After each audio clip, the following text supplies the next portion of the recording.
할렐루야. 룻기 3장 말씀 함께 나누겠습니다. 룻기 3장에서 3장 1절에 보시면 룻의 시모 나오미가 그에게 이르되 내 딸아 내가 너를 위하여 안식할 것을 구하여 너로 복되게 하여야 하지 않겠느냐 하십니다. 안식할 것을 구한다는 것은 처소를 구한다는 것이고, 처소를 구한다는 것은 결혼을 한다는 얘기죠. 그래서 너로 시집가게 해야 네 남편이 있어야 평안하지 않겠느냐, 이제 이런 의미고, 그런데 2절에 보시면 내가 함께 하던 시녀들을 붙은 보아스는 우리의 친족이 아니냐, 그가 오늘 밤에 다장마당에서 보리를 까불리리라 했습니다. 보아스는 이제 친족이 됩니다. 근데 이것을 이제 고엘의 의무다 하는데, 고엘의 의무는 뭐냐? 계대 결혼의 한 부분이죠.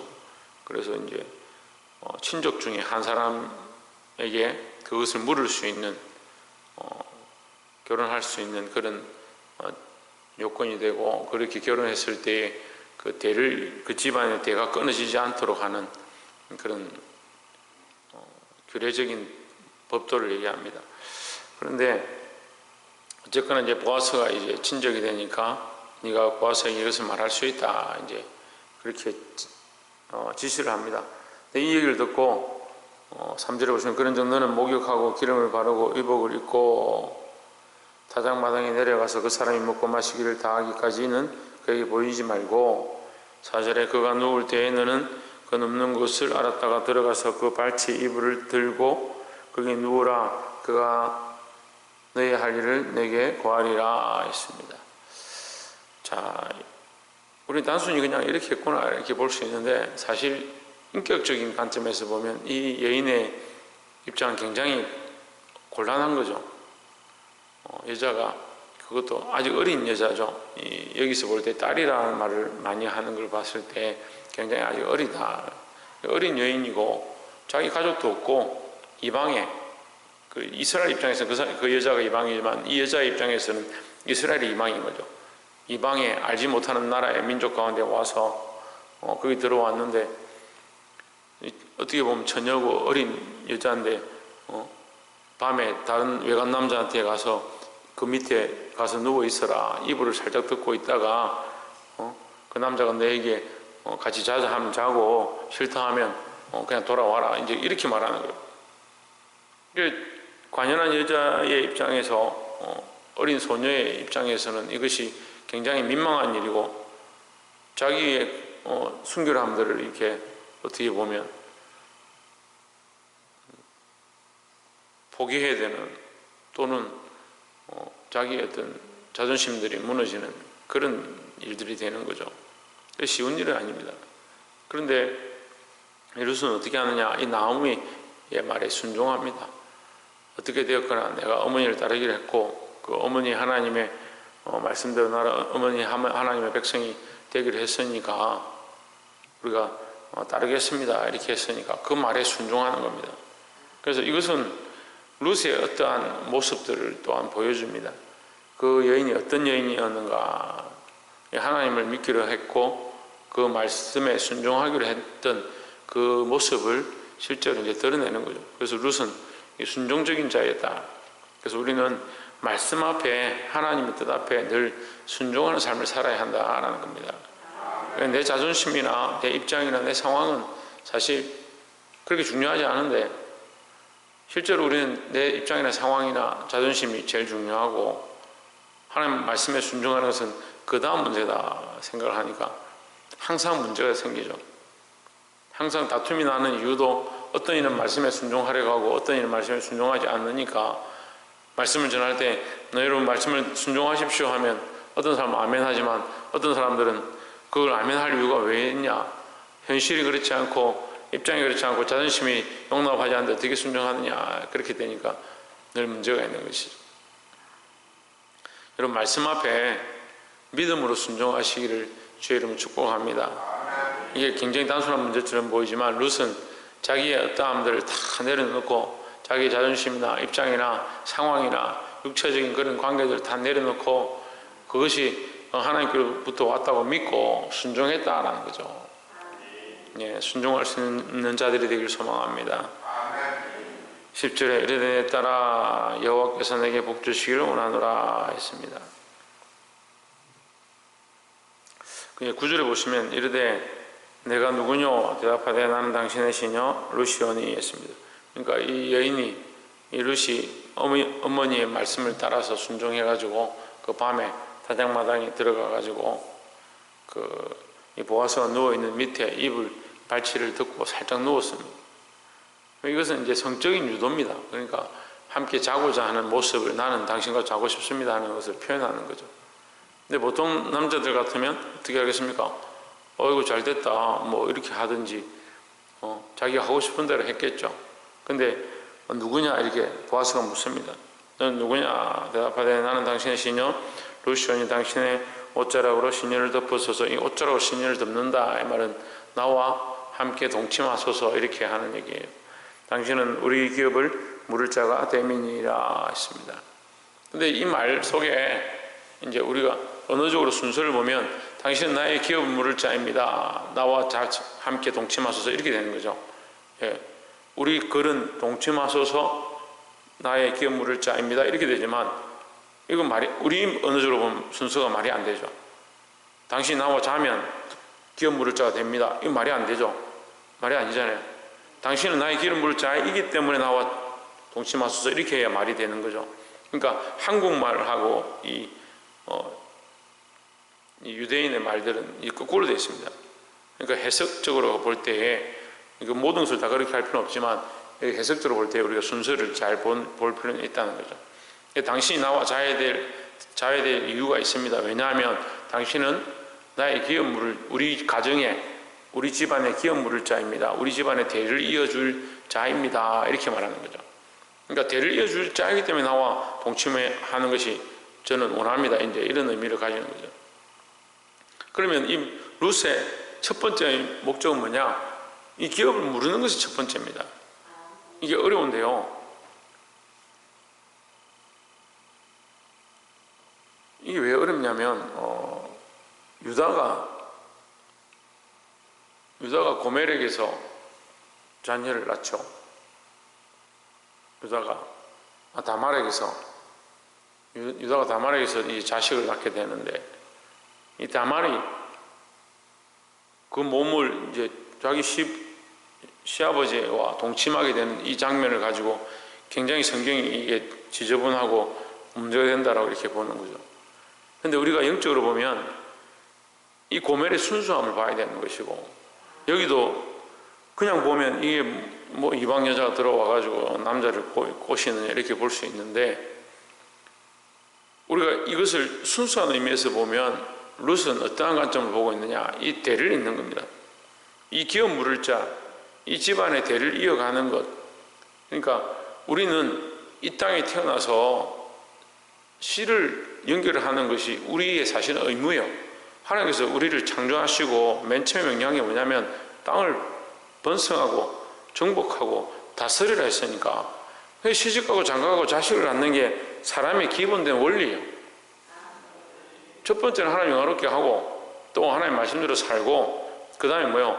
그 말씀을 따라서 결혼하고 자식을 낳고 땅에 복음을 전파하고 이것이 우리가 기본적인 사람의 의무인데 시대가 자꾸 악해지니까 뭡니까? 이걸 안 하는 겁니다. 결혼도 안 하려고 하고 자식도 안 낳으려고 하고 어제도 뉴스에 보니까 0.8명 0.8명 한 명을 안 낳는 거죠. 0.8%라는 건 뭐냐면 한 명이 죽으면 한 명이 태어나야 인구가 이렇게 유지가 되죠. 그런데 한 명이 죽었는데 태어나기는 0.8명이 태어난 거죠. 그러니까 20%의 인구 감소가 자꾸 일어나는 거예요. 해가 지날수록 점점 그 태어나는 비율에 대해서 죽는 비율에 대해서 20%죠. 죽는 사람 수에 비해서 0.2%가 없어지는 거예요.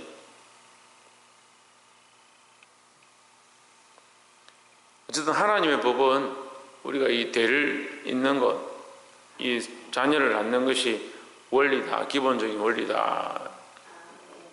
또한 이것은 영적인 의미로 우리가 복음을 전하는 것을 위해서 부끄러움을 마다하지 아니하고 때를 얻든지 못 얻든지 이 복음을 흘려보내고 수많은 생명을 살리는데 우리 입장이나 자존심이나 이것보다 하나님의 말씀을 전하고 그 복음을 흘려보내는데 최선을 다해야 될 것을 가르치고 있다라는 겁니다.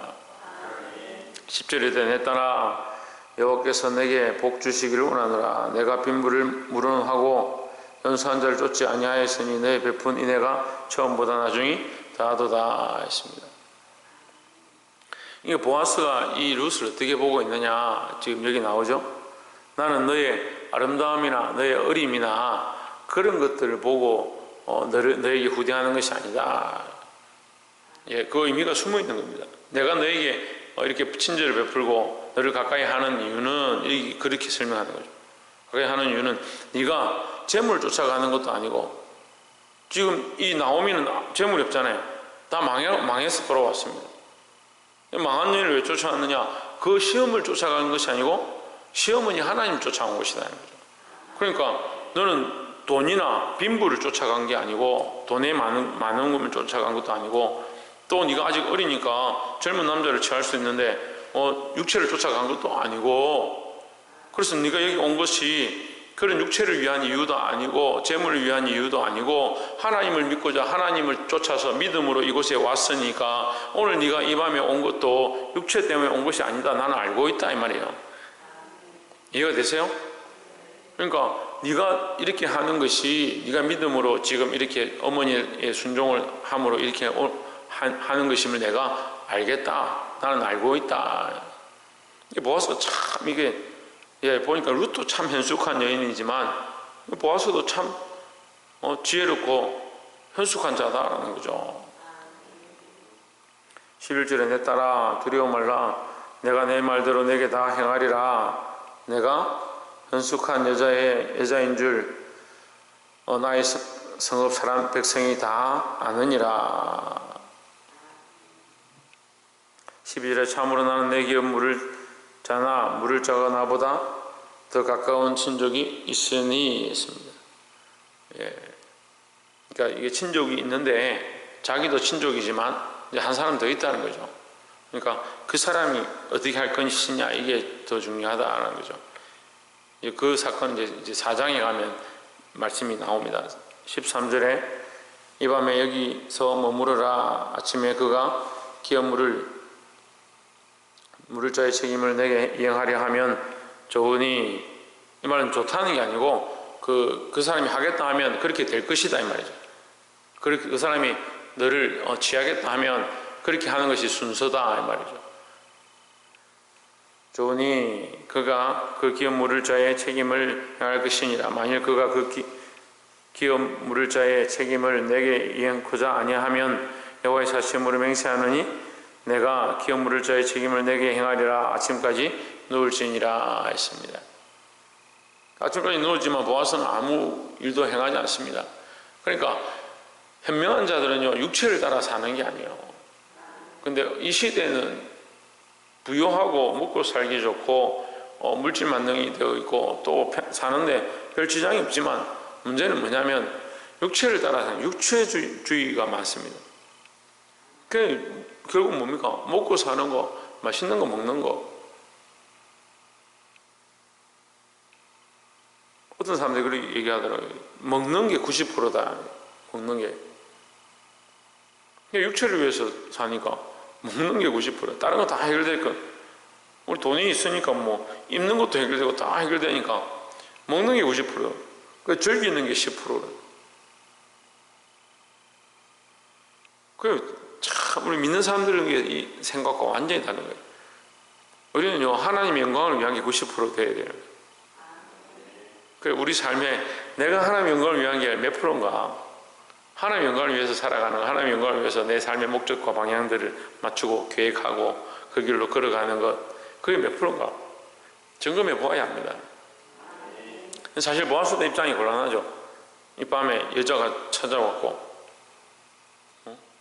육체란 남자들은 이 새벽에 정욕이 부릴 듯이 하니까 젊은 여자가 와서 자기도 지금 결혼하지 않은 그런 상황이 있는데 입장이 곤란한 거예요. 그런데 그냥 누워 있어라. 손대지 않습니다. 그리고 이 율법을 따라서 순서를 지키는 겁니다. 결국 뭡니까? 하나님 앞에 맹세하고 그 율법을 지키고 이게 믿음의 모양대로 보는 거죠. 보아스도 이 여자를 볼 때 육체를 보지 않고 어떻게 보느냐? 너의 현숙함, 네가 돈과 재물을 쫓아가지 않고 그 시어미를 따라왔고 하나님을 믿는 것, 그리고 젊은 사람 남자와 얼마든지 결혼할 수도 있는데 이 민족 가운데 네가 들어온 것, 너의 현숙함, 너의 믿음이 있음을 내가 안다라는 거죠. 그러니까 우리는 뭘 봐야 되느냐? 믿음으로 보고 믿음을 순종하는 것을 보고 결정하고 판단해야 될 것이다 라는 거죠. 그러니까 다시 말씀드린 룻도 보아스도 하나님의 영광을 위하여 믿음의 일들을 선택하는 겁니다. 그러니까 이게 어렵죠. 이게 어렵습니다.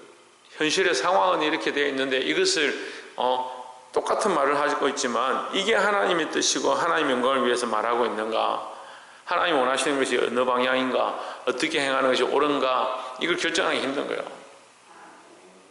사람이 다 육체가 있으니까 육체를 따라서 자기가 하고 싶은 걸 하는 거죠. 하지만 이 보아스와 룻은 오늘 이 밤에 어떻게 하느냐? 육체를 쫓아가는 것보다 믿음으로 결정하고 결국은 이제 결혼하는 방향으로 가지만 그것을 지금 육체가 원하는 대로 가는 게 아니고 하나님이 원하시는 게 뭘까? 어떻게 하면 이게 지혜롭게 할 것인가? 보아스는 그 믿음으로 말씀대로 행하려고 하는 거죠. 18절에 이에 신모가 이르되 내 딸아 이 사건이 어떻게 되는 것을 알기까지 가만히 앉아 있으라. 기다리라는 거예요. 기다리라. 마지막으로 세 번째 나눌 말씀은 하나님이 하시는 것들을 기다려야 된다는 거예요. 하나님의 역사를 기다릴 수 있는 믿음이 있어야 하는데 말씀의 순종은 잘 합니다. 때로는 또 말씀을 잘 분별하고 어떻게 살아야 될지 우리가 생각합니다. 근데 뭐가 잘 안 되냐? 기다리는 게 잘 안 되는 사람 많습니다. 기다리는 게 안 되니까 어떻게 합니까? 자기가 먼저 뭘 하는 거예요. 기도는 실컷 하고 말씀대로 잘 순종해놓고 마지막에 어떻게 하냐? 자기가 생각한 대로 해버립니다. 믿음으로 하나님의 역사를 기다리는 그게 진짜 믿음이다라는 거죠.